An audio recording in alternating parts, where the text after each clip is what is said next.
What if that crushing weight on your chest, that constant suffocating tightness that you call anxiety, isn't a sign of your weakness? What if it's not a punishment or a flaw in your faith? Imagine for a moment that the racing heart, the endless loop of what-ifs that echo in the dead of night, the silent scream for peace that no one else can hear. What if all of it is actually a divine calling, a desperate sacred pull from your soul, guiding you towards a truth you were always meant to find? You've been told to just be patient, to pray more, perhaps even made to feel that your struggle is a simple failure of belief. But that narrative has left you feeling isolated, broken, and misunderstood, fighting a battle in the shadows, all alone. But what if I told you that within the pages of the Quran there is a divine secret, hidden in plain sight, specifically for a heart like yours? This isn't about generic advice. This is about an answer, a direct and profound answer that has been preserved for over 1,400 years, waiting for this exact moment of your life. Few people understand how to unlock this.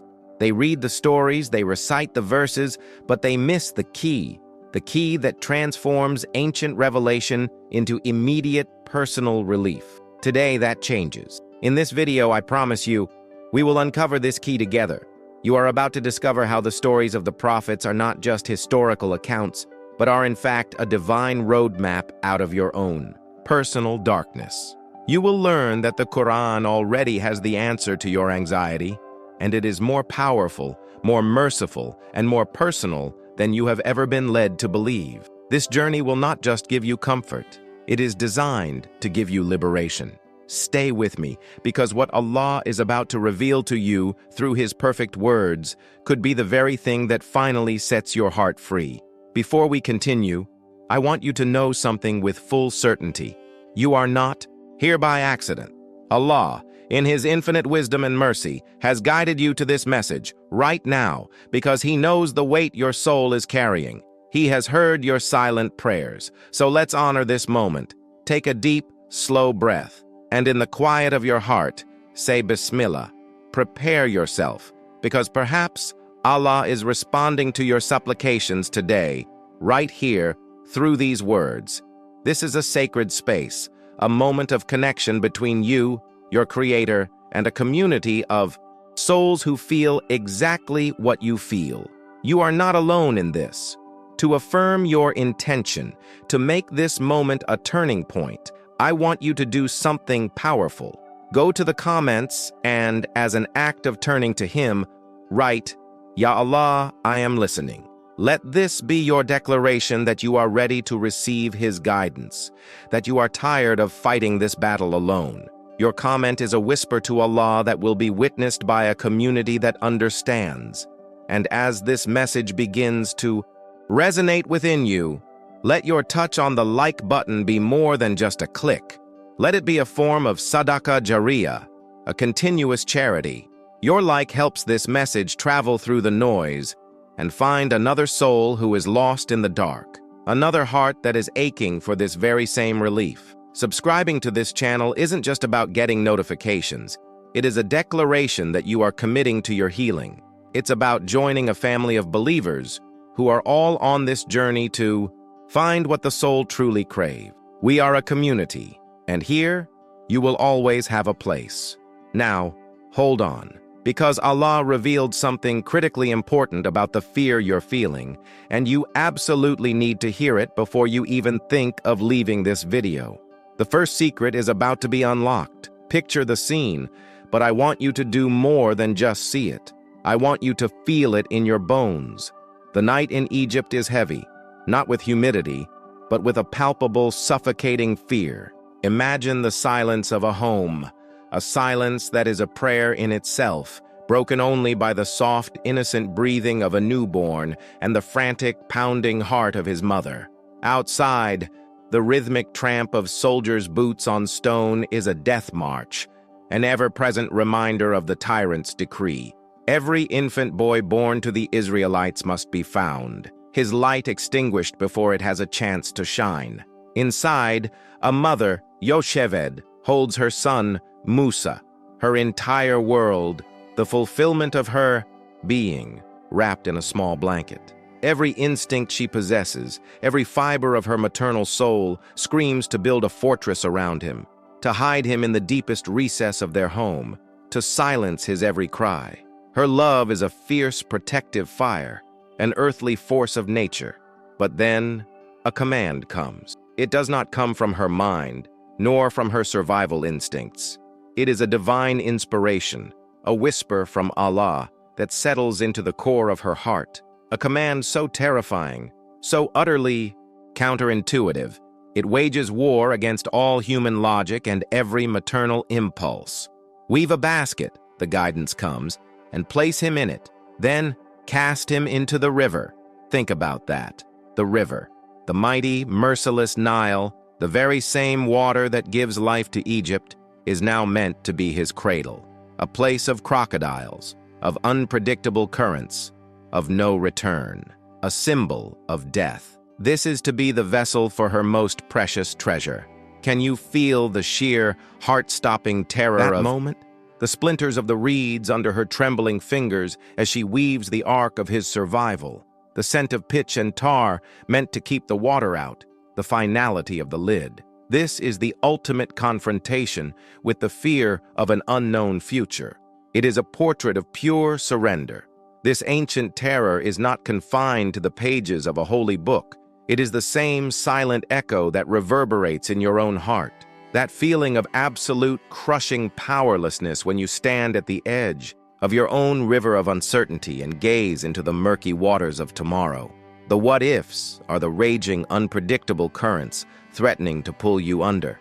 What if I lose this job and the mountain of debt crushes me? What if I pour my soul into this person and they shatter my heart? What if I never have children and the silence of my home becomes unbearable? What if this diagnosis is the end? What if my own children, for whom I would sacrifice everything, reject the values I hold dear and choose a path of self-destruction?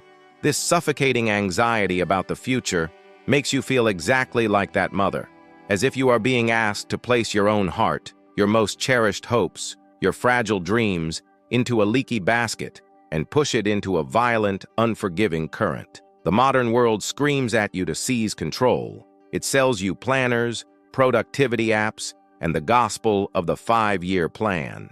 It tells you to be the architect of your own destiny. But what happens when the storms of life obliterate your blueprints? What happens when the river of qadr, of divine decree, powerfully and irrevocably changes its course? You are told this anxiety is a flaw, a sign that your faith is weak. But what if I told you that what you've been taught about this feeling is incomplete? What if this anxiety is not the problem, but a symptom of a deeper spiritual misalignment? The profound truth is that the Qur'an already has the answer, and it's a revelation that can reframe your entire existence. Here is the secret that few people grasp. Your anxiety might actually be a mercy in disguise. It is a spiritual alarm system, a divine signal from Allah trying to tell you something critical. You are relying on the wrong thing. You are placing your trust in your plans, in your strength, in your control, all of which are illusions. The anxiety is the friction burn you get from trying to hold onto a rope that is being pulled by an infinitely powerful force. It is Allah, in His wisdom, allowing you to feel the sheer futility of your own efforts so that you might finally turn to Him and let Him take over. It is not a punishment. It is a calling, a desperate pull to guide you from the stormy waters of self-reliance to the safe harbor of reliance on Him. And for this exact situation, for this specific pain, Allah reveals His promise. It is one of the most tender and reassuring verses in the entire Qur'an. In Surah Al-Qasas, verse 7, He says, "And we inspired the mother of Moses, suckle him, but when you fear for him, cast him into the river and do not fear and do not grieve. Indeed, we will return him to you and will make him one of the messengers." Subhanallah. Let us not rush past these words. Let's immerse ourselves in the ocean of mercy they contain. He doesn't just issue a cold, distant command. He says, suckle him, an instruction of tenderness, of love, allowing her a final moment of intimacy and connection. Then He acknowledges her humanity, But when you fear for him, he knows her fear is inevitable. He validates it. And then, at the moment of the impossible command, he provides the divine antidote, the answer to her anxiety before it can fully consume her. And do not fear, and do not grieve. He gives her a direct command against the very emotions that are about to assault her heart. It is a spiritual shield. Finally, he seals it not with a hope, but with an absolute certainty, using the Arabic word inna, which signifies verily or indeed. Indeed, we will return him. It is a promise as real as the river itself. This divine story provides the ultimate practical application for your life, a clear blueprint for peace. When you feel paralyzed by the what-ifs, you must engage in the same sacred two-step process. First, you build your basket. This is you taking the asbab, the means. You do your part with excellence, ihsan. You are the student who studies until you can do no more. You are the parent who teaches and guides with love and patience. You are the professional who prepares for the presentation with diligence. You build the best, most sturdy basket you can. This is your worship through action. But then comes the second, most transformative step, where true inner peace is found. You must walk to the river's edge, and you must let the basket go. Close your eyes for a moment. Picture the one thing that is causing you the most anxiety about your future. See it clearly in your mind. Now imagine yourself placing that worry, that person, that situation into a beautifully crafted basket. And then you have a direct, heartfelt conversation with Allah. Ya Allah, this is my effort. This is my love. This is my fear. I have done everything I can. Now, I surrender this outcome to you. I release my grip and I place my trust in your infinite wisdom and your perfect timing. I cast this into the river of your qadr, knowing that you are the best of planners. This conscious act of surrender, this tawakkul, is not passive resignation. It is the most powerful and active form of faith. It is the ultimate antidote, the very answer the Qur'an gives to the anxiety of the unknown. If you are ready to stop drowning in the fear of the unknown and place your future in the hands of the best of planners, comment with this declaration of faith. Ya Allah, I surrender my future to you. But what if the anxiety isn't about what's to come? What if it's a crushing feeling of isolation in the here and now? A loneliness so profound it feels like you're stranded in a barren desert with no one to hear your cry. There's a story for that too. And the answer it holds about finding Allah in your loneliest moment is a secret to profound peace that you cannot afford to miss. Imagine a silence so absolute, it rings in your ears. A landscape so stark and empty, it feels like the entire world has been erased, leaving only you. This was the reality for Hajar. I want you to truly place yourself there, in the barren, sun-scorched valley of Baca, a place that would one day be Mecca. Feel the heat radiating from the rocky ground through the thin soles of your sandals. Feel the blistering sun on your skin, with not a single tree to offer a sliver of shade. The air is still, thick and silent, amplifying the sound of your own ragged breath and the increasingly weak cries of your infant son, Ismail. Your water skin, once a symbol of hope, is now a dry, shriveled reminder of your complete desolation. You have been left here. By the command of Allah, your husband Ibrahim has walked away, disappearing over the horizon, leaving you in this terrifying emptiness. This is not just being alone. This is a profound, cosmic isolation. It is the feeling of being a single, fragile speck in a vast, indifferent universe. Every instinct screams in panic. The love for your child, who is weakening before your very eyes, creates a knot of terror in your stomach so tight you can barely breathe. This ancient scene of raw, primal desperation is a powerful mirror for a pain you may know with an intimate modern ache, the sting of loneliness. I'm not just talking about being physically by yourself on a Saturday night. I am talking about the crushing isolation you can feel in a room full of people, at a family gathering, or even in your own marriage. It is the profound pain of being fundamentally misunderstood, of feeling like you are speaking a language no one else comprehends. It is the hollow ache that comes from scrolling through the endless performance of curated happiness on social media, a digital world that screams connection, but often delivers only a deeper sense of inadequacy and being left behind. You see the engagements, the promotions, the happy family photos, and a voice whispers, "Why not me? What is so wrong with me that I am on the outside looking in?" This is the anxiety of disconnection. It can manifest as a physical weight on your chest, a constant lethargy, a feeling that you are encased in an invisible glass box, able to see the world, but unable to truly touch it or be touched by it. And in this spiritual desert, a truly terrifying question can take root in your heart. Does this loneliness mean I have been forgotten? Is this emptiness a sign of Allah's displeasure, a punishment for something I have done? But what if I told you that what you've been taught to believe about your suffering is tragically incomplete? What if this feeling of profound isolation is not a punishment, but a divine appointment? What if it is a form of sacred seclusion, a khalwa, that Allah has specifically ordained for you? The greatest prophets had moments of intense isolation. Muhammad, peace be upon him, sought the solitude of the cave of Hira. Musa spoke to Allah alone on the mountain. This loneliness is not a sign of abandonment. It is an invitation. It is Allah, in His infinite wisdom, clearing away all the noise, all the distractions, all the false dependencies of the world, to create a sacred space where it is just you and Him. He is inviting you into a conversation so intimate, it can only happen when every other voice has been silenced. He is showing you that every other companion is temporary, so that you might turn to the only true and eternal companion, Al-Anis. This is the secret Hajar unlocked. In her moment of ultimate desperation, she did not collapse.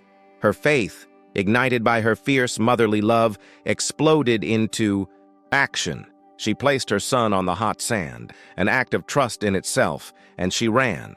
She sprinted with the last of her strength to the hill of Safa, her eyes desperately scanning the dead horizon. Nothing. Then she ran back, a frantic, desperate marathon of hope, to the hill of Marwa. 7 times she ran between them. Understand what was happening. This was not just a physical search for water. This was her dua in motion. Her feet were her prayer. Her ragged breaths were her supplication. Her striving was her worship. She was demonstrating to her Lord that she would do everything in her human power, while her soul screamed that she had no power at all and was completely reliant on Him. And it was there, at the zenith of her human effort and the absolute nadir of her worldly hope, that the divine answer came. The angel Jibril appeared, not at the hill she was running to, but back at the very source of her vulnerability, her son Ismail. He struck the barren earth, and from the dry, dead ground, a spring of pure, sweet water burst forth, the well of Zamzam. The miracle was a direct response to her call. This story contains the Qur'an's definitive answer to the anxiety of loneliness. It is a promise so powerful it can shatter the walls of your isolation. In Surah Al-Baqarah, verse 186, Allah unveils this intimate truth. And when my servants ask you, O Muhammad, concerning me, indeed I am near. I respond to the invocation of the supplicant when he calls upon me. Let those words penetrate your heart. Inni Qarib. Indeed I am near. The Arabic implies a closeness that is absolute, intimate, and all-encompassing. He is nearer to you than your own jugular vein. Your feeling of distance is the illusion. His nearness is the ultimate reality. Then the guarantee, Ujib. I respond. It is not a possibility. It is a divine law, like gravity. And then the simple empowering condition, Ida da'an, when he calls upon me.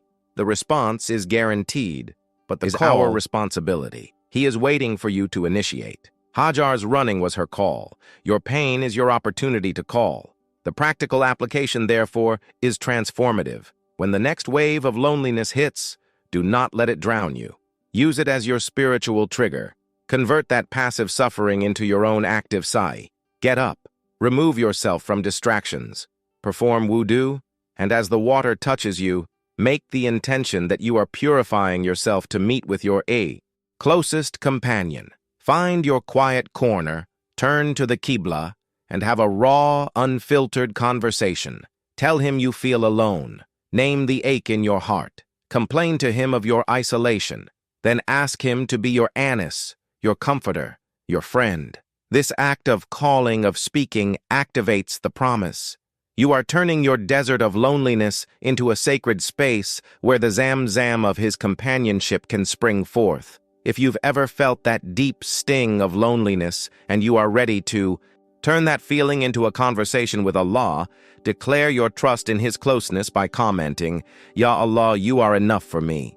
Feeling close to Allah can be powerful, but what if the thing pushing you away isn't loneliness, but the crushing weight of your own past? The guilt from mistakes that haunt your every waking moment, whispering that you're too dirty, too sinful to be worthy of His closeness. The answer to this specific kind of anxiety is one of the most merciful secrets in the entire Qur'an, and it will change everything you believe about forgiveness.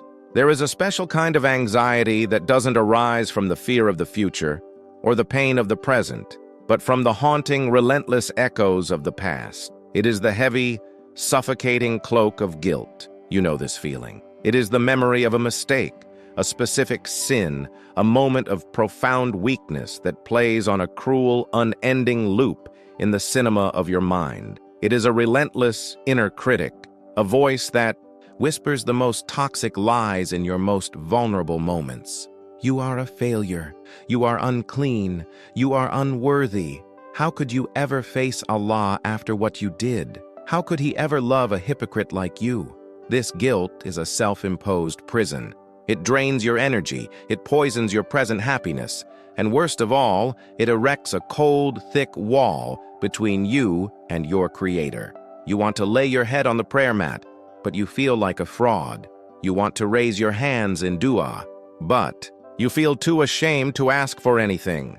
Shaitan, the sworn enemy, absolutely loves this prison. He is the master architect of this despair. His ultimate goal is not just to make you sin, but to make you believe that your sin has permanently defined you, that your slate is irrevocably stained, and that you are destined to carry the crushing weight of this shame forever. He wants you to despair of Allah's mercy, and many of us, in our pain and confusion, tragically believe him. We fall for the greatest lie ever told, that our sin is bigger than Allah's forgiveness. But is that the story the Qur'an tells us? Is that the precedent Allah set at the very dawn of humanity? Let's go back to the beginning, to our parents, Adam and Hawa. Picture them in Jannah, a state of unimaginable perfection, peace, and closeness to their Lord. They had everything. Their existence was pure bliss, with only one single prohibition, one tree they were asked to avoid. And in a moment of human forgetfulness, tempted by the whispers of Iblis, they slipped, they transgressed. Imagine the magnitude of that fall, not just from a physical place, but from a state of perfect innocence. The instant they tasted the fruit, the Quran tells us their nakedness became apparent to them, a physical manifestation of their newfound spiritual vulnerability and shame. The guilt must have been astronomical, an emotion never before experienced. They had everything, and with one act, it was gone. This could have been the end. This could have been the story of eternal damnation and hopelessness. But what did they do? This is the crucial moment, the first lesson for all their descendants, for you and for me. They did not run from Allah in their shame. They ran to Him. They felt immediate, profound regret, and they took full responsibility. They said, as the Quran tells us, "Our Lord, we have wronged ourselves." And Allah, in His infinite, pre-existing mercy, did not abandon them. He did not say, "You had one job and you failed." Instead, He did something that reveals the very core of His relationship with us. He taught them the words of repentance. He gave them the key to their own redemption. The story of Adam is not about the fall of man. It is the story of the boundless mercy of God. It is a lesson that tawbah, repentance, is baked into our spiritual DNA. Our ability to turn back is a greater sign of Allah's power than our ability to never fail. And for any soul For you right. Now, who feels the crushing weight of past sins? Allah gives the most powerful, the most hope-filled, and the most direct answer in the entire Qur'an. This is not a verse to be read casually. This is a verse to be absorbed into your soul, a divine promise to be wielded as a sword against the whispers of despair. Take a deep breath and let this message settle in your heart. In Surah Az-Zumar, verse 53, Allah, the Most Merciful, speaks directly to you. Say, O my servants who have transgressed against themselves by sinning, do not despair of the mercy of Allah. Indeed, Allah forgives all sins. Indeed, it is He who is the forgiving, the merciful. Pause. Let's not move on. Reread those words. O my servants, even after you have transgressed, He still calls you His. You are not an outcast. You are a servant who has made a mistake. He claims you. Then, a divine command, La taqnatu, do not despair. Despair is forbidden. It is the only sin Iblis committed Despair after his is arrogance. a denial of Allah's very nature. And then the promise that shatters every prison of guilt. Inna Allaha yaghfir ud-dunuba jamia. Indeed, Allah forgives all sins, not some of them, not the small convenient ones, all of them. The one that makes your stomach clench with shame just thinking about it. The one nobody knows about. The one you think has defined you. All means all. The practical application of this verse is a revolutionary act of spiritual warfare. You must wage war against the whispers of shaitan with the divine weapon of istighfar. Here is the strategy. From this moment on, every single time a memory of your past sin enters your mind, you must immediately counterattack. Do not let the thought fester. Do not entertain the shame. The moment it appears, you must say out loud if you can, Astaghfirullah, I seek forgiveness from Allah. You must transform that satanic trigger for shame into a divine trigger for remembrance. You are actively, consciously, rewiring your spiritual response. You are not your sin.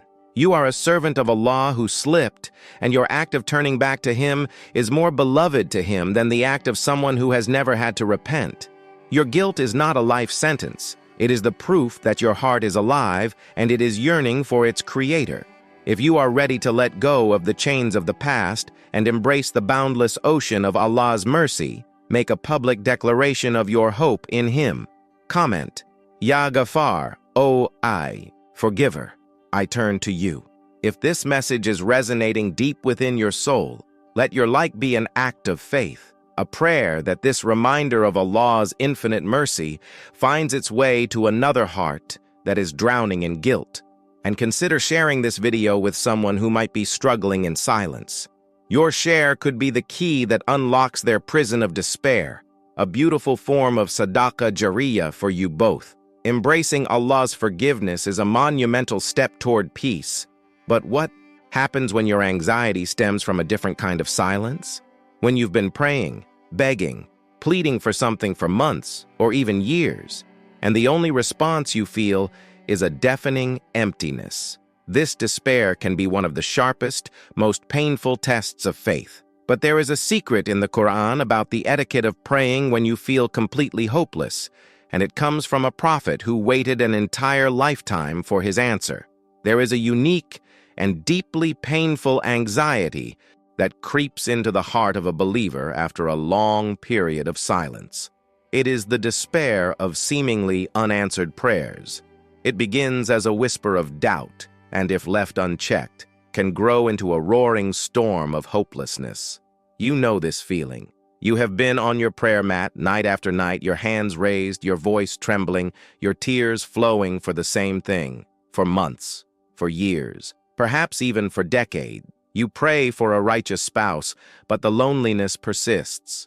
You beg for relief from a chronic illness, but the pain remains your constant companion. You plead for a financial opening, for relief from the crushing weight of debt, but the struggle only deepens.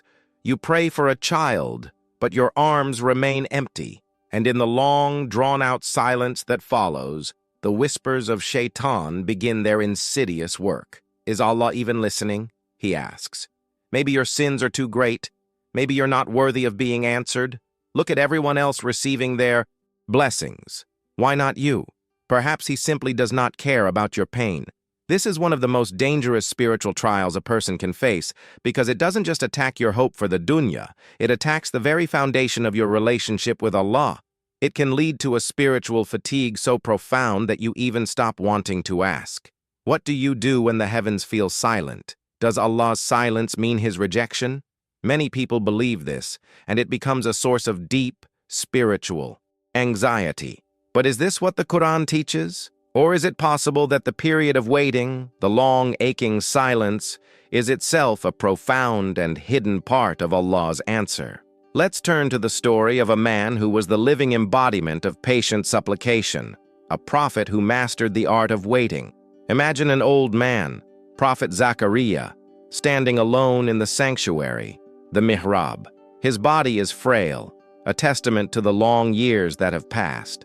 The Quran describes his physical state with poignant detail. His bones have weakened and his hair has turned white like a flame. He is old and his wife is barren. From a worldly perspective, the door to his deepest desire, the desire for a child and heir to carry on his legacy of faith, is not just closed. It has been sealed shut by the laws of nature and the passage of time. For his entire adult life, he has been making this one dua. And for his entire life, the answer has been no. He has every worldly reason to give up, to become bitter, to feel hopeless. But here is the secret, the disruptive truth that completely changes our understanding of dua. The goal of supplication is not just to get what you want. The true purpose of dua is the conversation itself. The prize is not the gift, but the honor of being able to speak to the giver. Zachariah understood this.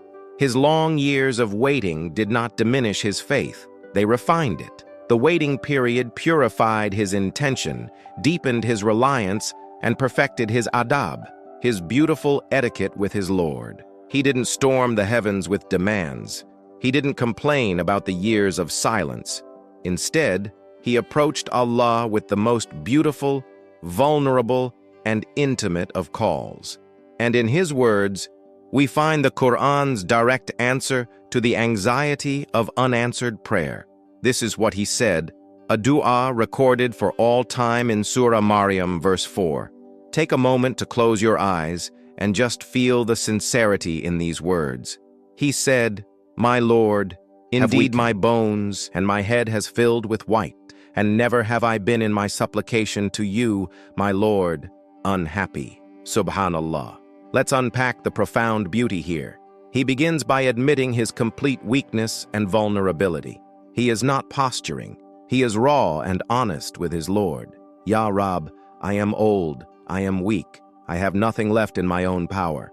But then comes the most breathtaking part of his statement, the part that holds the key. And never have I been, in my supplication to you, my Lord, unhappy.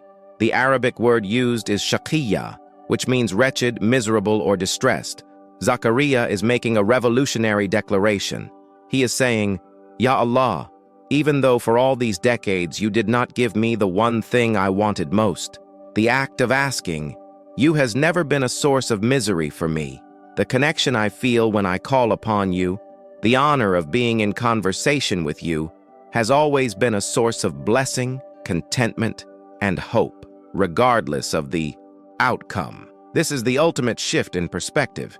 He found the answer not in receiving the child, but in the act of asking for the child. The dua itself was the gift. His relationship with Allah was the fulfillment. And it was only after he reached this beautiful state of contentment with the giver, rather than the gift, that the angels came with the miraculous news of a son, Yahya. The practical application of this is a profound spiritual exercise that can cure the anxiety of waiting. Next time you make dua for that thing you have been wanting for so long, consciously shift your focus. Before you even mention your need, begin your dua by focusing on the gift of dua itself. Start by saying, Ya Allah, thank you for allowing me to be here, to raise my hands to you. Thank you for the honor of being able to speak directly to the King of the heavens and the earth. I am not wretched or unhappy, for you have given me the gift of calling upon you. This changes everything. It transforms your prayer from a transaction of needs into an interaction of love and gratitude. It centers your heart on the relationship, not just the result.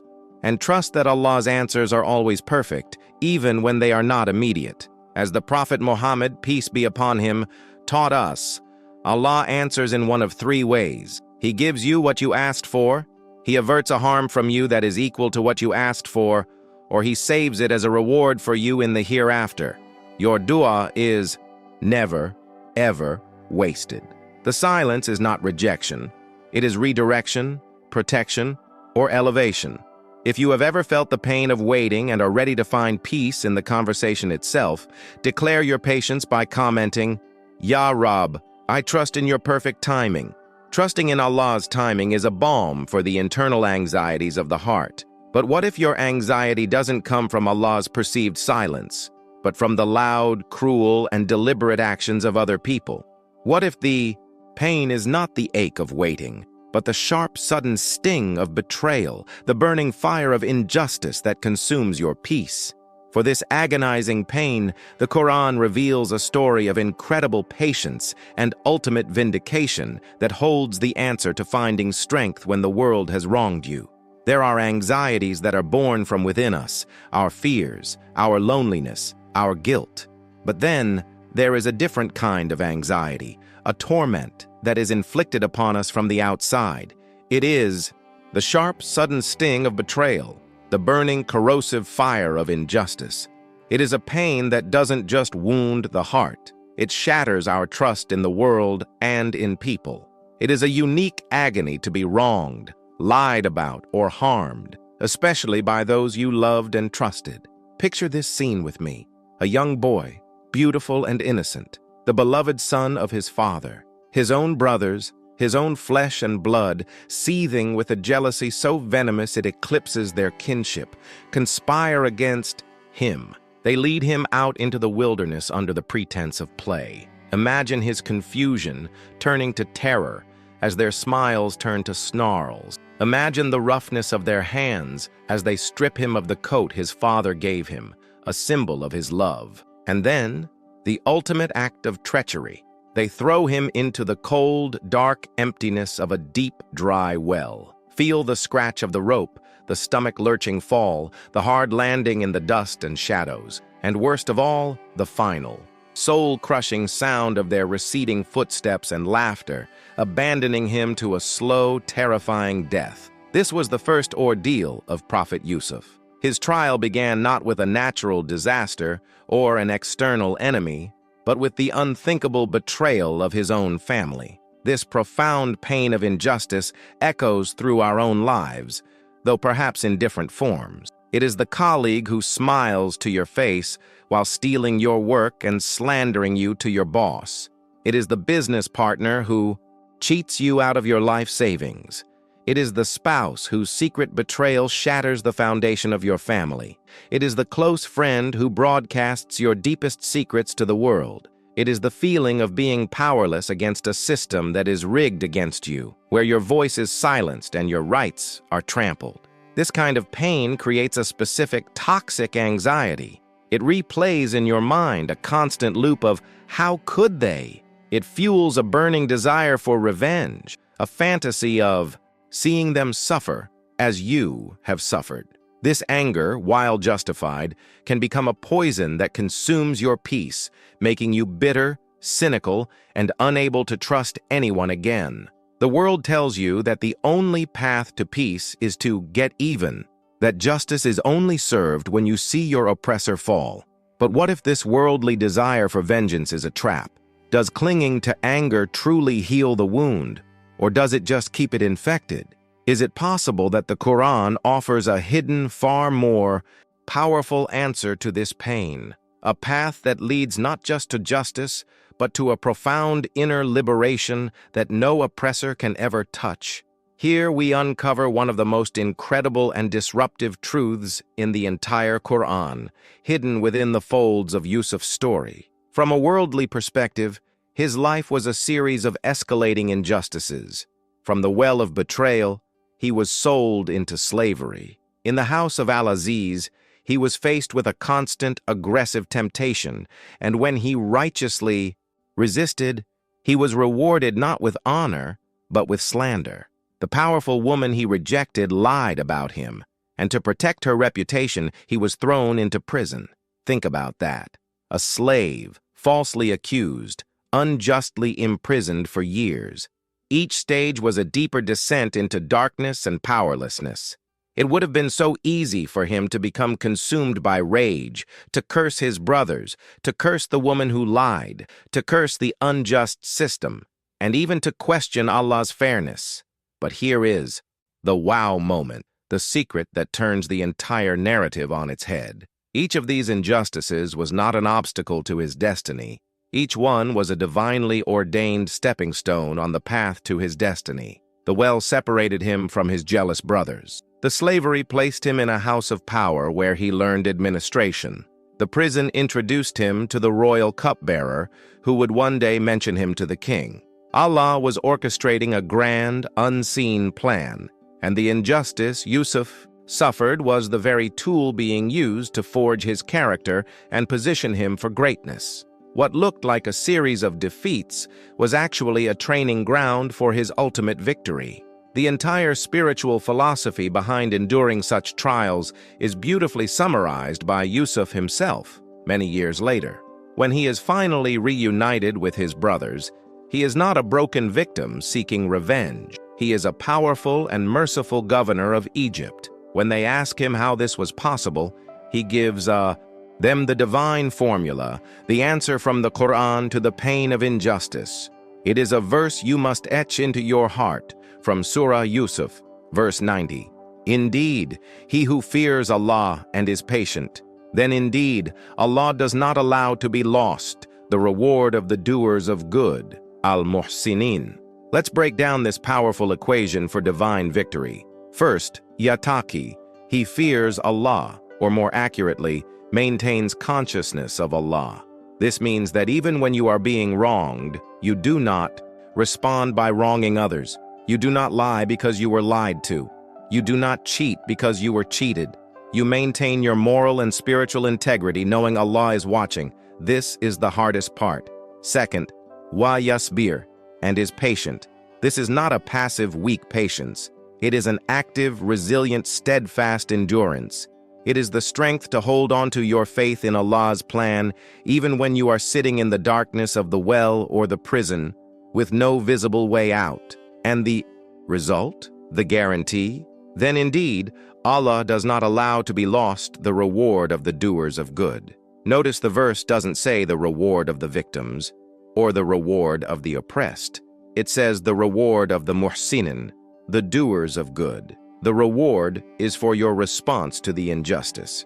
Your reward is for choosing ihsan, excellence and righteousness, when the world is showing you its ugliness. This is the answer. It shifts your focus from what was done to you to what you will do. Next, this is ultimate empowerment. The practical application of this is to protect your own heart. When you are wronged, allow yourself to feel the anger and the pain, but do not let it take up residence in your soul. Do not let it turn into bitterness and a thirst for revenge, because then the oppressor wins twice, once by harming you and a second time by corrupting your heart. Instead, practice sabr by consciously and deliberately handing your case over to the Supreme Court of the universe. Raise your hands and say, Ya Allah al-Hakam, the ultimate judge, I have been wronged. You see what they have done. I entrust this affair to you. I will seek my rights in this world in a just manner, but I detach my heart's peace from the outcome, for I know that your justice is perfect and inevitable. Protect my heart from bitterness and allow me to respond with ihsan. This dua is a powerful act of liberation. It frees you from the emotional prison of resentment and allows you to continue your journey, just like Yusuf did, with a clean heart, trusting that Allah's plan is unfolding, even through the pain. If you have ever been burned by the fire of injustice and you are ready to hand your case over to the most perfect judge, declare your trust in him by commenting, Ya Allah, you are my ultimate justice. Handing over the pain of injustice is a profound relief. But what if the source of your anxiety is not a malicious act from another, but a deep, hollow, and aching void left by loss? What if it is the all-consuming grief that follows the death of a loved one, or the loss of something you held dear? This is a different kind of heartbreak, and for this, the Qur'an provides a beautiful and deeply compassionate answer on how to navigate the sorrow. There is a pain unlike any other. It is not the sharp sting of injustice, but the deep, hollow, and all-consuming ache of loss. It is the profound sorrow and emptiness that follows when a loved one is taken from this world, when a cherished relationship ends, when a career you built is dismantled, or when a dream you held dear for years finally dies.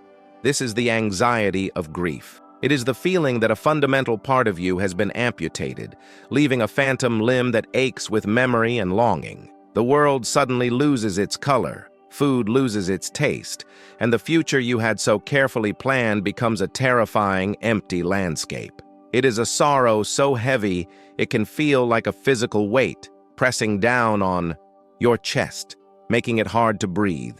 And in the depths of this pain, a unique form of anxiety can take root. The fear that this feeling will never end, that you will be trapped in this gray, joyless existence forever. To understand how to navigate this ocean of sorrow, the Qur'an gives us the story of a prophet, a father whose grief was so immense, so profound, and so enduring that it became legendary. Imagine Prophet Yaqub, an old man, when his 10 elder sons return from the wilderness. They come to him, weeping, presenting a small, colorful coat, the coat of his youngest, most beloved son, Yusuf. The coat is stained with false blood. They tell him a wolf has devoured his precious child. Can you fathom the cataclysmic shattering of a father's heart in that single moment? This was not a passing sadness for Yaqub. It was a grief that settled into the very marrow of his bones. Years turned into decades. He never forgot. His sorrow was a constant companion, a quiet river of tears that flowed so persistently that the light in his eyes eventually faded, and he was left physically blind. His other sons, frustrated and uncomprehending, would rebuke him. By Allah, you will never cease to remember Yusuf until you become weak with age or until you are of those who perish. They saw his grief as an obsession, a weakness, an inability to move on. And this is precisely the echo of what many of us hear when we are grieving. Well-meaning people offer us empty platitudes. Be strong, they say. Time heals all wounds. They're in a better place. They can make you feel as though your tears, your sadness, your inability to simply get over it is a sign of weak faith, a lack of sabr, or a rejection of Allah's decree. But what if this common understanding is fundamentally flawed? What if the Qur'an offers a much more compassionate and realistic answer to the anxiety of loss? The story of Yaqub contains a disruptive, beautiful secret about the nature of true patience. Here is the wow moment that changes everything. Prophet Yaqub is described in the Qur'an as having sabrun jamil, beautiful patience. Yet this man of beautiful patience wept until he went blind. How can these two realities coexist? It is because true sabr is not the suppression of human emotion. It is not pretending you don't feel pain. True sabr is enduring the pain without ever losing your good opinion of Allah.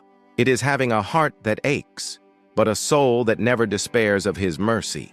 Yaqub's tears were not a sign of weak faith. They were a sign of his immense love and his living, feeling heart. His patience was not in his dry eyes, but in his hopeful soul, which despite decades of darkness, never stopped believing in the possibility of reunion and the perfection of Allah's plan. The Qur'an gives us the most intimate glimpse into this state of being, the perfect methodology for how a believer should grieve. When his sons confronted him about his unending sorrow, Yaqub gave them and us the divine answer for how to process loss. In a moment of profound vulnerability and unshakable faith, as recorded in Surah Yusuf, verse 86, he said, I only complain of my suffering and my grief to Allah, and I know from Allah that which you do not know. Let us immerse ourselves in the profound wisdom of this single statement. First, I only complain of my suffering and my grief, bathi wa huzni, to Allah. He gives us and himself permission to grieve. He acknowledges his suffering. He acknowledges his sorrow. He is not in denial, but he makes a crucial distinction. He channels his complaint. He doesn't complain to his neighbors, to his friends, or even to his other sons who wouldn't understand. He takes his broken heart, his pain, his anguish, and he turns it into a direct, private, and intimate conversation with the only one who can truly understand and heal it. He transforms his grief from a debilitating state of being into an active, continuous act of worship and supplication. The second part is a testament to his unwavering hope. And I know from Allah that which you do not know. Even in his blindness, even after decades of silence, his heart held a secret certainty, a deep intuitive knowledge that Allah's mercy was greater than his calamity, that Allah's plan was still unfolding, and that there was a wisdom he could not yet see. This is the Qur'an's deeply compassionate and practical answer for you. When you are struck by loss, allow yourself to grieve. Your tears are not haram. Your sadness is not a sign of weak faith. It is a sign of your humanity and your capacity to love. But here is the application from Prophet Yaqub's life. You must channel that grief. When a wave of sorrow washes over you, when you see an old photograph, when a memory is triggered, when the emptiness of the house feels too loud, do not just drown in it. Use that feeling as a trigger to turn to your Lord. Find a private space, just like Yaqub did. Raise your hands and complain to Allah. Pour it all out. Say, Ya Allah, my heart is broken. I miss them. This pain is too heavy for me to carry alone. Ya Rab, grant me sabrun jamil. Grant me a beautiful patience that allows my heart to hurt, but my soul to remain content with you. This practice transforms your grief from a lonely, isolating experience into a profound and intimate conversation with As-Sabur, the most patient, the most appreciative of your beautiful struggle. You are never more beloved to Allah than when you bring your broken heart to Him for mending. If you have ever felt the weight of grief and you are ready to turn your sorrow into a conversation with the only one who can heal it, declare your trust in His comfort by commenting, Ya Allah, mend my broken heart. As this message of compassion finds a place in your heart, let your like be a prayer that it reaches another soul who is silently navigating the darkness of loss. And consider sharing this video with someone who is grieving. You might be providing them with the very answer their aching heart has been searching for, a profound act of sadaqah jariyah that brings light in a time of darkness. Navigating the pain of loss is a profound journey of patience. But what if the anxiety you feel is not about losing something or someone, but about the gnawing, persistent fear that you yourself are simply not good enough? A feeling of inadequacy so profound that it sabotages your every move and makes you terrified of failure? For this deeply personal struggle, the Quran tells the story of a great prophet who, at a critical moment, felt completely overwhelmed and unqualified for the mission ahead. There is a deeply personal and corrosive anxiety that doesn't come from external events, but from a quiet, persistent voice within. It is the anxiety of insufficiency, the gnawing, gut-wrenching fear that you are simply not good enough. It is the voice of the imposter, whispering that you are a fraud, and it's only a matter of time until you are discovered. It is the heavy feeling in the pit of your stomach when you are asked to lead a project, give a presentation, or step into a new, challenging role. It is the paralysis that sets in when you compare your messy, behind-the-scenes reality with the perfectly curated highlight reels of others. You see their confidence, their eloquence, their success, and the voice says, "See, you don't have what it takes. You will never be like them." This anxiety is a saboteur. It makes you procrastinate on your dreams. It makes you turn down opportunities. It makes you play small, staying within a comfort zone that has become a cage. The fear of failure becomes so immense that you would rather not try at all than risk falling short. It is an exhausting, draining, and isolating experience. Now, imagine a man standing on sacred ground in the valley of Tuwa.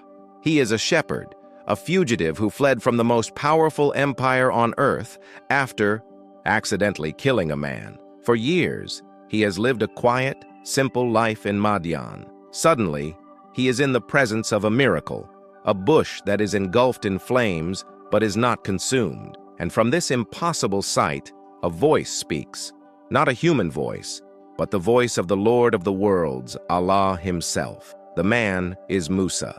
After the awe and terror of this divine introduction, Allah gives him a monumental, earth-shattering command. Go to Pharaoh. Indeed, he has transgressed. Go back to the very... a wanted man.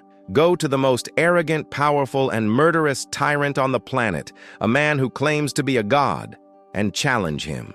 What is Musa's immediate reaction? Is it heroic confidence, arrogant pride? No.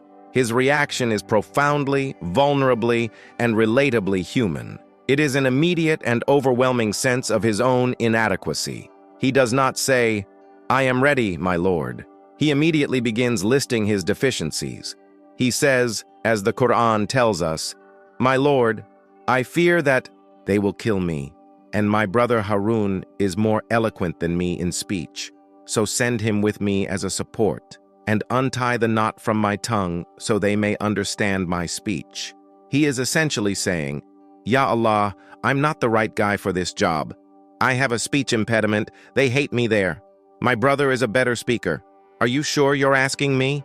He felt the exact same anxiety of insufficiency that you feel, but on a cosmic scale. And here is where we discover a secret, a truly disruptive wow moment about how Allah sees our weaknesses. What is Allah's response to Musa's list of flaws? Does he say, "You are mistaken, Musa, you are perfect"? Does he magically remove his speech impediment on the spot? No, this is so important. Allah does not dismiss Musa's fears or deny his perceived shortcomings. Instead, he acknowledges them and provides the solution. He doesn't need Musa to be perfect. He just needs Musa to be willing. Musa's awareness of his own weakness was not a disqualifier. It was a prerequisite, because the person who knows they are weak is the person who will rely completely on the all-strong. The person who knows they are eloquent is tempted to rely on their own words, but the person who knows they have a knot in their tongue has no choice but to rely entirely on the one who gives all speech. Is it possible that your own feeling of inadequacy is not a sign that you should quit, but a divine invitation to stop relying on yourself and start relying completely on Him? The Quran provides a clear answer. The ultimate cure, the divine reassurance for the anxiety of insufficiency and the fear of failure, is revealed in a short but incredibly powerful verse. After Musa and his brother Harun express their fear that Pharaoh will harm them, Allah gives them an answer that is a shield against all fear. This is the answer for you when you are standing before your own Pharaoh, be it a difficult exam, a new boss, or a monumental task. In Surah Taha, verse 46, Allah said, "Fear not. Indeed, I am with you both. I hear and I see." Breathe those words in. This is not just a nice sentiment. It is a declaration of divine reality. Let's break down its immense power. First, La takhafa, fear not, a direct command from the commander of the universe to extinguish the primary emotion that is paralyzing you.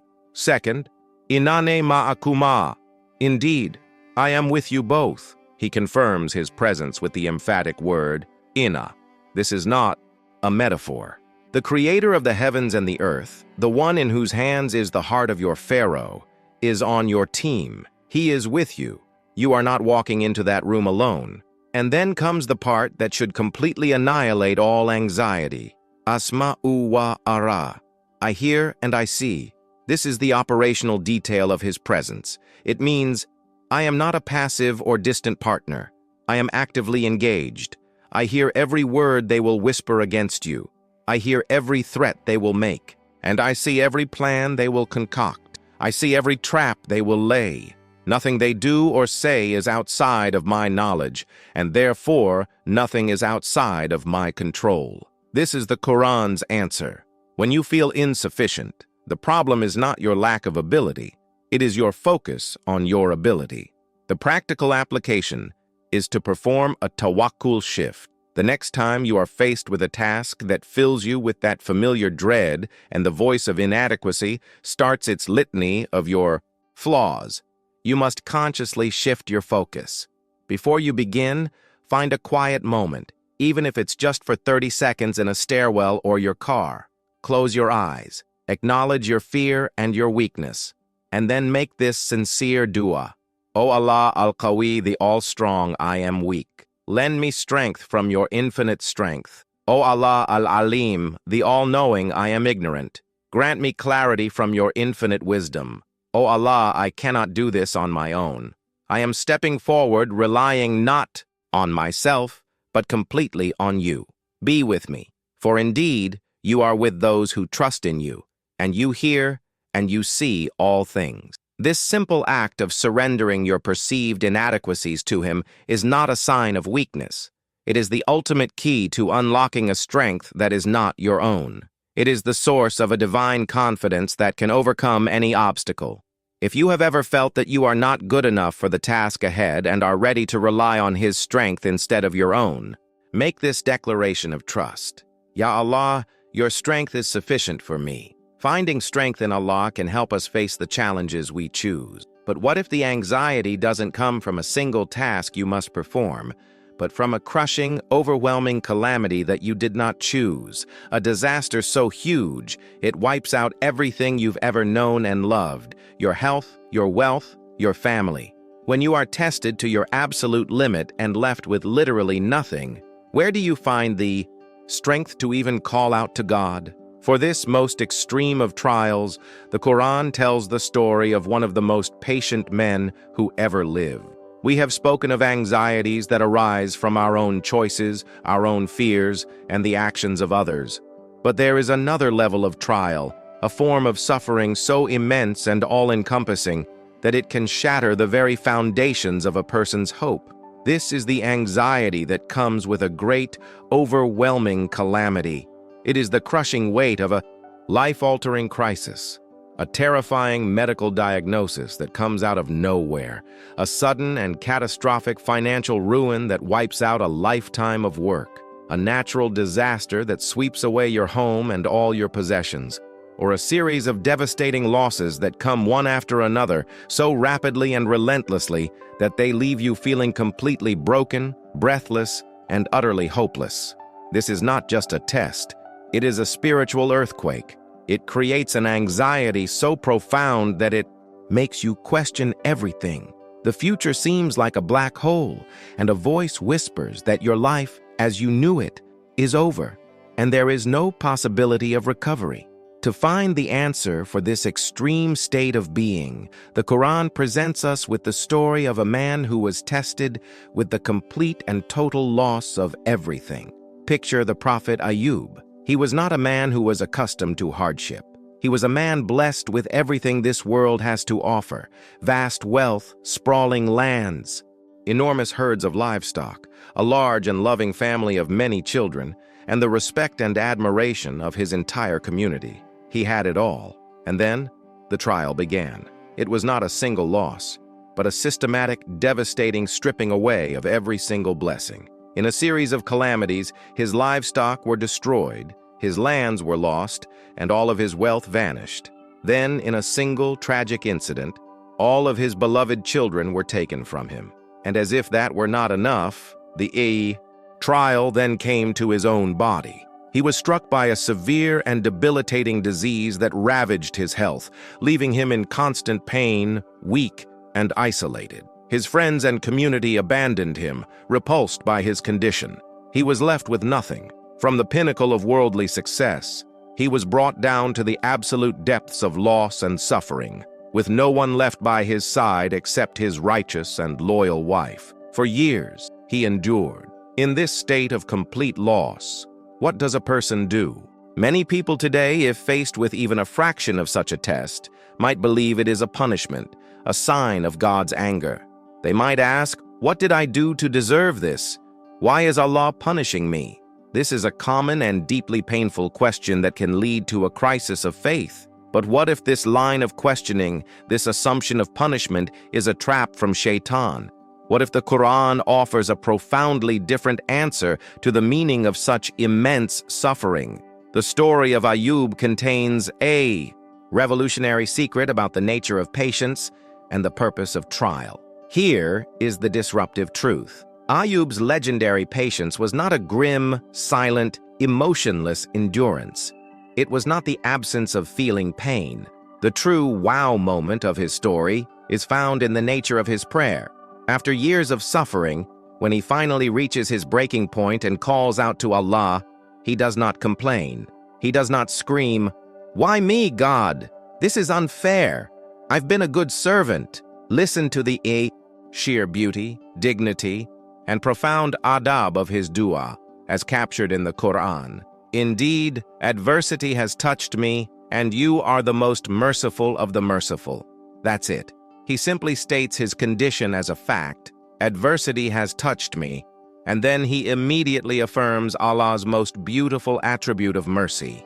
His prayer was not a complaint about his suffering, but a powerful testament to his unwavering, unbreakable good opinion of his Lord. He proved through this ultimate test that his love and worship of Allah were not conditional upon the blessings. He loved the giver, not just the gifts. He was stripped of everything this world had to offer, only to reveal the one thing that could never be taken away: his connection to and his good faith in Allah. And what was Allah's divine commentary on this incredible display of faith? How did the Lord of the worlds view his servant Ayub? The answer is a badge of honor for every soul that endures a great trial with beautiful patience. In Surah Sa'd, verse 44, Allah gives his own testimony. "Indeed, we found him patient, an excellent servant. Indeed, he was one who repeatedly turned back to Allah, Awwab." Let's absorb the weight of this divine praise. First, "Inna wajadnahu sabiran." Indeed, we found him patient. This is not the opinion of other people. This is Allah's own conclusion. It is the ultimate validation of his struggle. Second, "Ni'mal abd," an excellent servant. What higher praise could a human being hope for? It shows that his patience was not just a personal virtue, but an act of beautiful, excellent servitude. And finally, here is the secret ingredient to his success. "Innahu awwab." Indeed, he was one who repeatedly turned back. The word awwab is an intensive form in Arabic. It doesn't just mean one who repents. It means one who is in a constant state of returning. It implies that every time a wave of pain hit him, every time a whisper of despair entered his heart, his immediate, reflexive action was to turn his focus back to Allah. His patience wasn't a static state. It was a dynamic, continuous process of returning to his spiritual center. This is the Quran's answer for you when you are facing a calamity that feels too heavy to bear. The lesson is not to deny your pain, but to find a sliver of gratitude and remembrance within the heart of that pain. The practical application is to begin a practice of defiant shukr, or defiant gratitude. When everything has been stripped away, and it feels like there is nothing left, you must actively fight the despair by searching for one small, simple blessing. The breath that still enters your lungs, the warmth of the sun on your skin, the ability of your tongue to still say, "Ya Allah." Find that one thing and anchor your heart to it. Then, model your dua after the dua of Prophet Ayub. Turn your pain into a quiet, dignified conversation. Instead of complaining, state your condition and affirm his perfection. "Ya Allah, I am in pain, and you are Ash-Shafi, the healer. Ya Allah, I have lost so much, and you are Al-Ghani, the self-sufficient. Ya Allah, I feel weak, and you are Al-Qawi, the all-strong." This practice is a powerful act of defiance against hopelessness. It shifts your focus from the overwhelming magnitude of your problem to the infinite, all-encompassing power of the one who holds the solution. It is how you find light in the deepest darkness. If you are navigating a great trial and are ready to practice the beautiful, defiant patience of Ayub, declare your state and your hope by commenting, "Ya Rab, adversity has touched me, and you are the most merciful." The patience to endure a great calamity is a profound strength. But what if the test is not a loss of your wealth or your health, but a sudden and vicious attack on your honor and your reputation? What if the trial is standing utterly alone, facing the slander and judgment of your entire community for a truth that only you and Allah know? For this unique and terrifying anxiety, the Quran gives us the story of the purest woman who ever lived. There is a unique and paralyzing anxiety that stems not from a tangible loss or a fear of the future, but from the perceived gaze of other people. It is the intense, draining, and constant fear of judgment.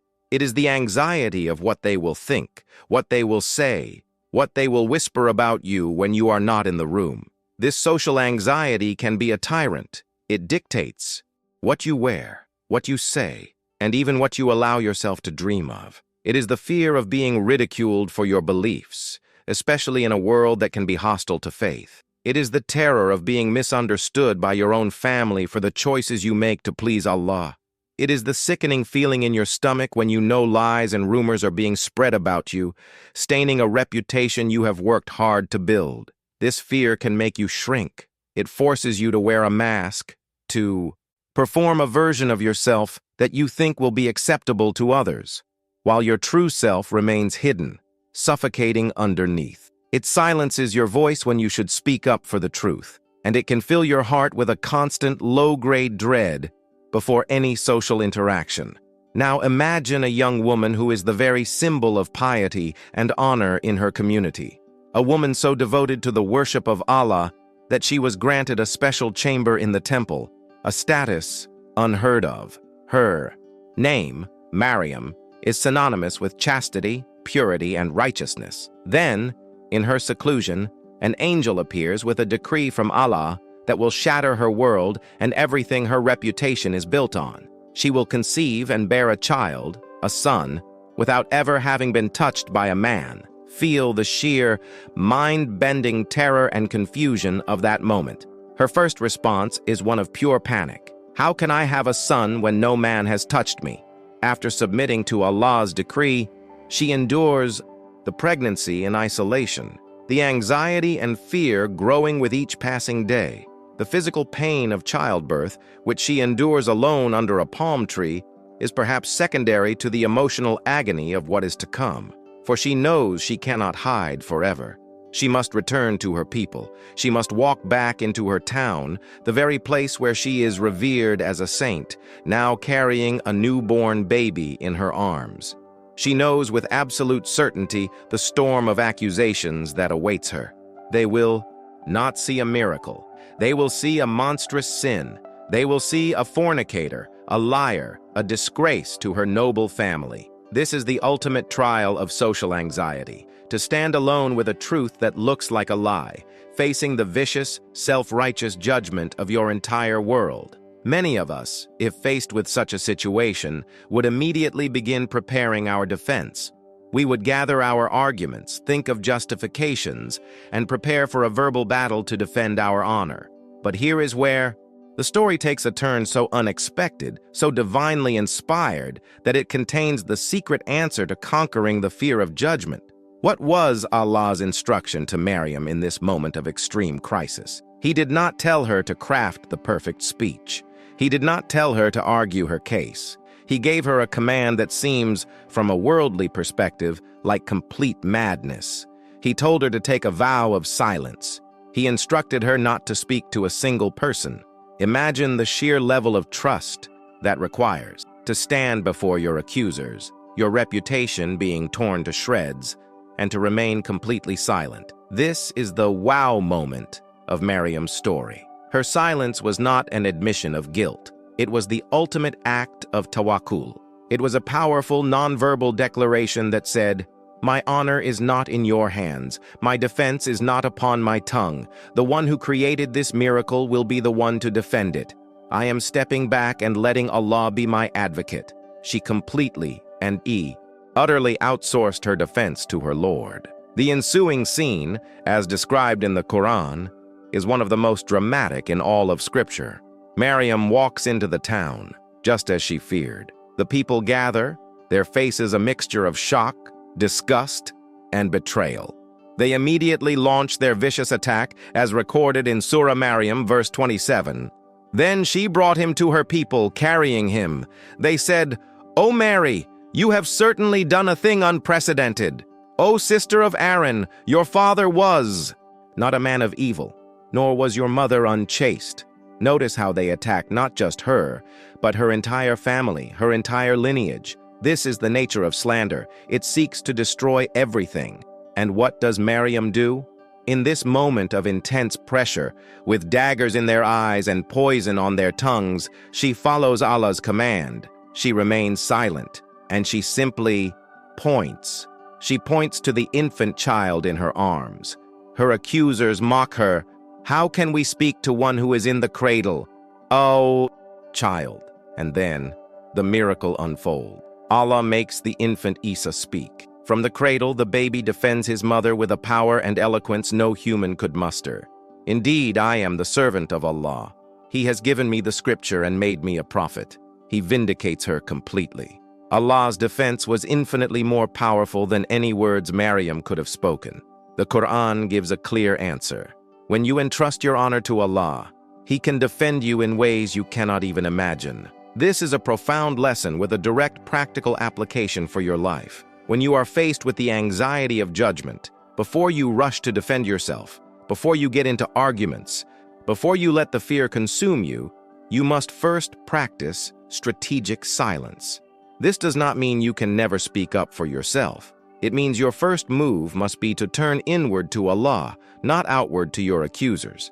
Before you enter that social gathering that makes you anxious, or before you respond to that hateful comment or false rumor, take a moment of pause, find a quiet space, and make a sincere dua of entrustment. Say, "Ya Allah al-Wakil, the ultimate trustee, I place my honor, my reputation, and this situation entirely in your hands. You are my defender. Protect me from the poison of people's tongues, and guide my own tongue to speak only the truth that pleases you, or grant me the strength and wisdom to remain silent and trust in your plan. My value is determined by you, not by them." This simple act is a spiritual game changer. It shifts the source of your validation away from the fickle, ever-changing opinions of created beings and places it firmly upon the eternal, unchanging assessment of the Creator.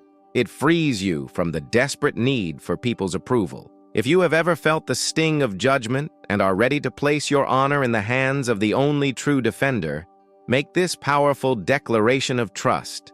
Ya Allah, I entrust my honor to you. As this message of divine trust calms your heart, let your like be a prayer that this reminder reaches another soul who is suffering from social anxiety or the pain of slander. And consider sharing this video with someone who needs to feel this peace. Your share can be a source of strength for them, and a beautiful sadaqah jariyah for you, spreading the answer the Qur'an provides for this deep-seated fear. Trusting Allah to be your defender is the key to social peace. But what happens when the anxiety is not just about what people think, but about a situation you are physically, financially, or emotionally stuck in? When you are in a darkness so complete, a prison so deep, that you see absolutely no way out. For this feeling of ultimate powerlessness, the Qur'an tells the story of a prophet who was swallowed by the deepest darkness imaginable. We have arrived at the final door, the final form of anxiety. It is perhaps the most terrifying of all. It is the anxiety of being completely and utterly trapped. It is the overwhelming, suffocating feeling of powerlessness when you find yourself in a situation, a physical, financial, or emotional prison from which you can see absolutely no escape. This is the darkness that descends when you have exhausted all your options, when every door you try is locked, when every path you take leads to a dead end. It is the prison of crushing, insurmountable debt. It is the prison of a toxic job or an abusive relationship that you feel you cannot leave. It is the prison of a chronic addiction or a destructive habit that has its claws in you. It is the prison of a deep, clinical depression, a darkness of the mind so complete that hope itself seems like a distant foreign concept. In this state, your anxiety is not just a worry, it is a palpable entity, the very walls of your cell closing in on you. The prevailing feeling is one of utter hopelessness. You feel that you are completely at the mercy of your circumstances, and a voice whispers, the most devastating lie of all, it's over. There is no way out. Now I want you to imagine the most absolute, inescapable prison conceivable. Imagine a man, a prophet of God named Yunus. Overcome with frustration and anger at his people's rejection of his message, he makes a human mistake. He abandons his post. He storms off and boards a ship, fleeing from his responsibility. A storm hits, and through a drawing of lots, he is identified as the cause and is cast overboard into the raging sea. But he does not drown. He is swallowed whole by a great fish, a whale. I want you to try and fathom this reality, plunged into a world of absolute suffocating darkness. The Qur'an describes it as thulumat, darknesses, plural, the pressing, crushing darkness within the belly of the whale, the cold, lightless darkness of the deep ocean floor, and the impenetrable darkness of the night above the waves. This is a prison within a prison within a prison. There is no door, no window, no humanly conceivable path to escape. This is the physical manifestation of complete and total powerlessness. In this moment, what does a person do? When you have made a mistake, run from your duty, and ended up in a situation so hopeless that even imagination cannot fathom a rescue, is this the end? Is this prison a final, inescapable punishment for your actions? Or could it be that the moment you realize you have absolutely zero power is the most powerful spiritual position you can possibly be in?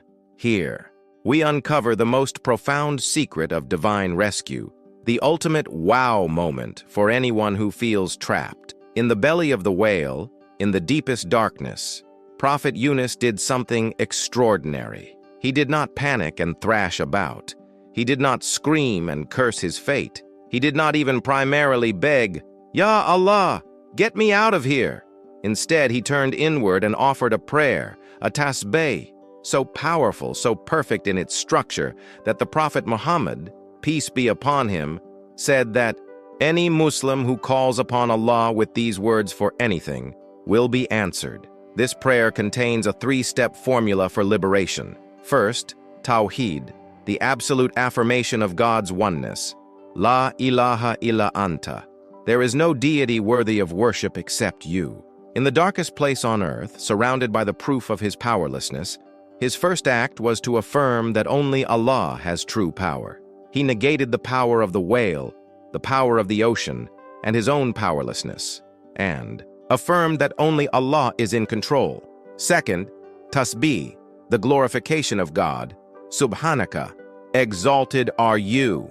He glorified Allah, declaring him perfect and free from any flaw or injustice. This is a profound statement. He is saying, Ya Allah, my presence in this darkness is not due to any flaw in your plan or any injustice on your part. Your decree is perfect, and I submit. Third, I'tiraf, the confession and taking of responsibility. Inni kuntu min ad-dalimin. Indeed, I have been wrongdoers. He did not blame the stubbornness of his people.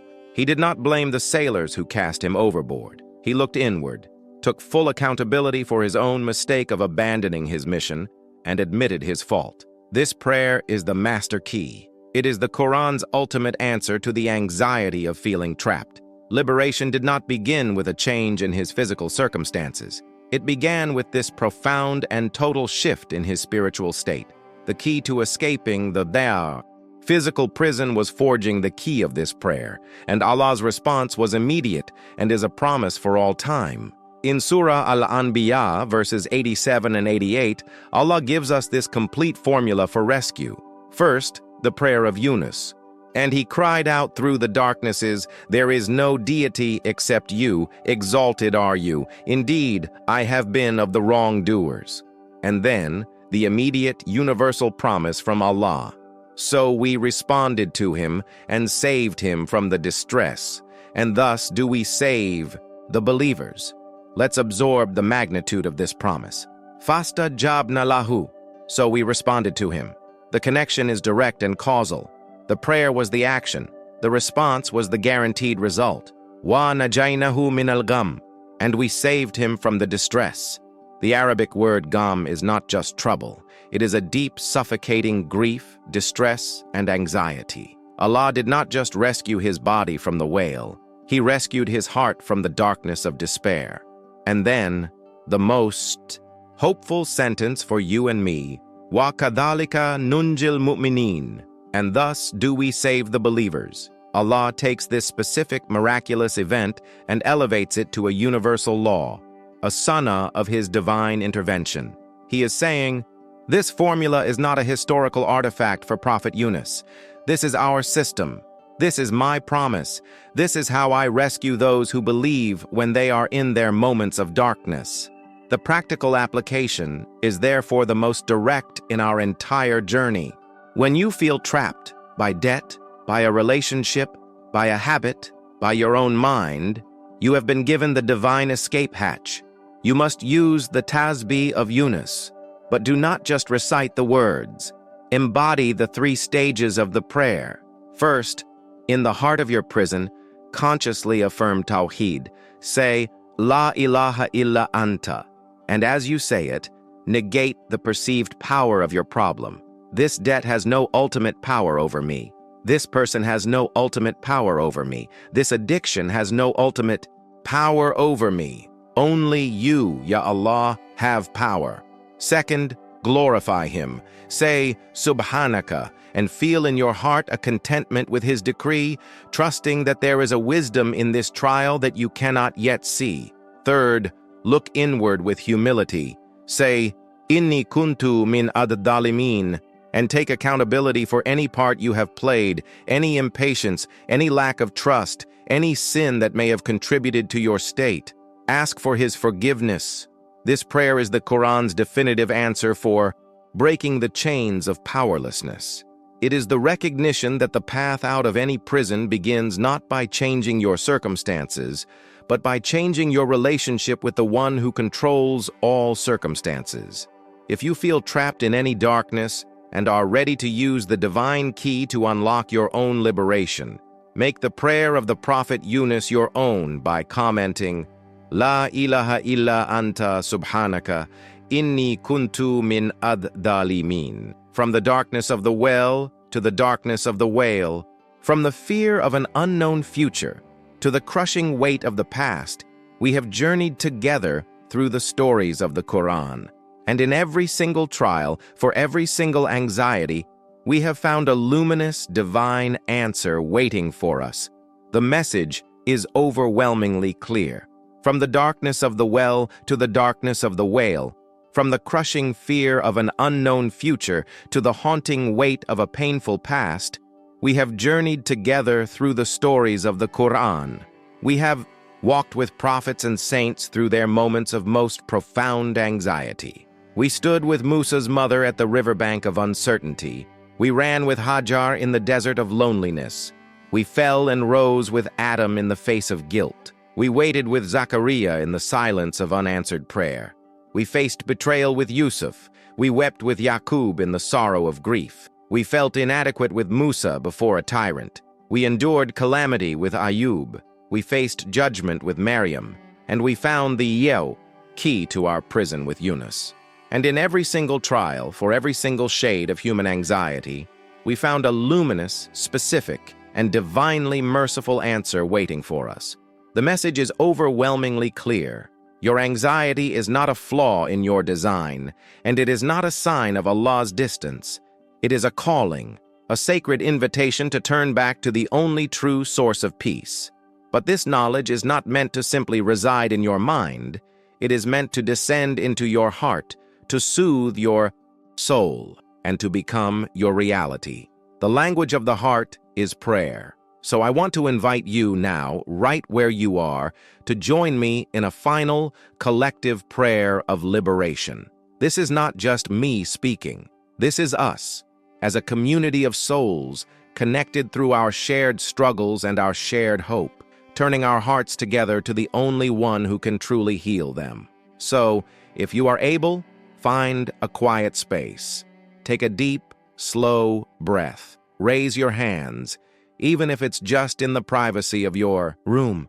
Close your eyes. Empty your heart of the noise of this world and let's speak to our Lord with sincerity. Ya Allah, O turner of hearts, we come to you as your weak, broken, and utterly hopeful servants. We are carrying weights on our souls that have become too heavy for us to bear alone, and anxieties too vast for our hearts to contain. Ya Rab, the all-loving Lord, you see the fears of the future that paralyze us and the ghosts of the past that haunt us. We surrender them all to you. We ask you to replace our fear with unshakable trust, tawakkul, in your perfect plan. Ya Wadud, O most loving, you see the sting of our loneliness and the pain of our isolation. Fill the empty spaces in our souls with the profound and comforting certainty of your closeness. Remind us that with you, we are never, ever alone. Ya Ghaffar, O greatest forgiver, you see the shame from our sins that makes us feel unworthy. We turn to you in repentance. Wash away our transgressions, purify our hearts, and allow us to truly accept the infinite, boundless ocean of your mercy. Ya Allah al-Mujib, O responder to prayers, grant us the beautiful patience, Sabrun Jamil, of your beloved prophets. Strengthen our hearts when our supplications feel unanswered, and grant us the wisdom to trust in your perfect timing. Ya Allah as-Salam, O ultimate source of peace, we ask you to lift this anxiety from our chests. Silence the storm of whispers in our minds. Descend upon our hearts your divine tranquility, your sakina that comes only from you. O Allah, calm our hearts, anchor our souls, and keep us firm upon your path. Ameen. If you have made it to this very moment, know that this is not a coincidence. This is a sign of Allah's love for you. It is proof that He is working in your heart and is actively responding to the call of your soul. Do not let this feeling fade. If this message has brought even a flicker of light into your heart, then what you are about to discover in the video appearing on your screen now is not just a continuation. It might be the very answer you were just praying for. It details the practical daily habits that transform this knowledge into a fortress of peace around your heart. Do not leave without watching it, because what comes next could be the key to making this feeling of tranquility your new reality. As a final public act of faith and a declaration of your renewed trust, write in the comments, "I trust in Allah." Let this be your personal testament. You know someone who is struggling in silence, fighting their own battle with anxiety. Be the answer to their prayer by sharing this video with them. You could be the vessel for their relief, a beautiful form of continuous charity, Sadaqa Jariyah, that brings light in a time of darkness. And finally, your subscription is more than a number. It is what allows this sanctuary to grow and reach more souls who are hurting. By subscribing, you are not just joining a channel, you are becoming part of a community dedicated to finding peace through the words of Allah, and you are helping this message reach others. For Allah has promised us, and His promise is always true. Verily, with hardship comes ease. Qur'an 94:6.